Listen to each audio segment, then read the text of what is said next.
Sit back and throw one back with your pinky in the air and a middle finger to the world, and join me, the eclectic gentleman Stephen Watts, as we look back on this day in pro wrestling history. But before we do, put that drink down, like, share, and subscribe, and without further ado, let's get our wrestling history on.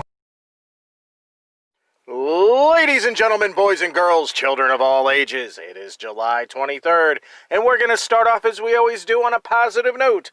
That's right, these are your pro wrestling birthdays. 1928, one half of the Sicilians with Captain Lou Albano, Tony Altomare. 1960, Al Perez. 1974, he has one hell of an Elvis impersonation, Sonny Sayaki. 1979, Pero Aguayo Jr. And last but not least, 1987, England's own Zack Sabre Jr.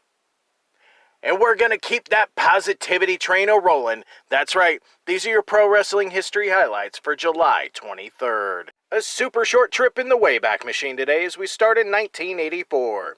The WWF held the Brawl to End It All match between Wendy Richter, accompanied by Cyndi Lauper, and WWF's Women's Champion, the Fabulous Moolah, managed by Captain Lou Albano. This was the first major event in the Rock and Wrestling Connection, and the bout, held at Madison Square Garden in New York, was aired live on MTV, drawing a 9.0 rating. The show had such matches as WWF Champion Hulk Hogan defeating Greg Valentine, the Iron Sheik defeating Tony Guerrero, Antonio Inoki winning a 20-man battle royal, and of course, Wendy Richter defeating the Fabulous Moolah to win the WWF Women's title. Jumping ahead to 1989, WCW held their Great American Bash pay-per-view at the Baltimore Arena in Baltimore, Maryland. The show, which was headlined by Ric Flair's return to action against Terry Funk after several months on the sidelines selling a neck injury suffered at the hands of Funk.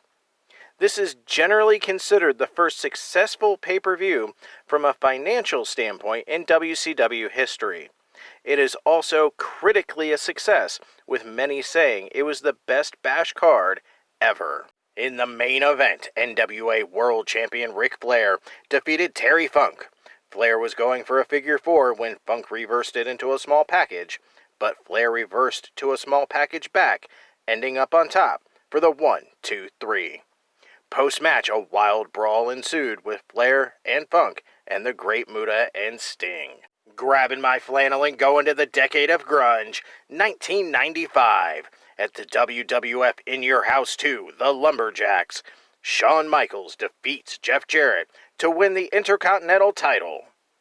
The main event of the evening sees Diesel defend his title against Psycho Sid to retain the WWF World Heavyweight title.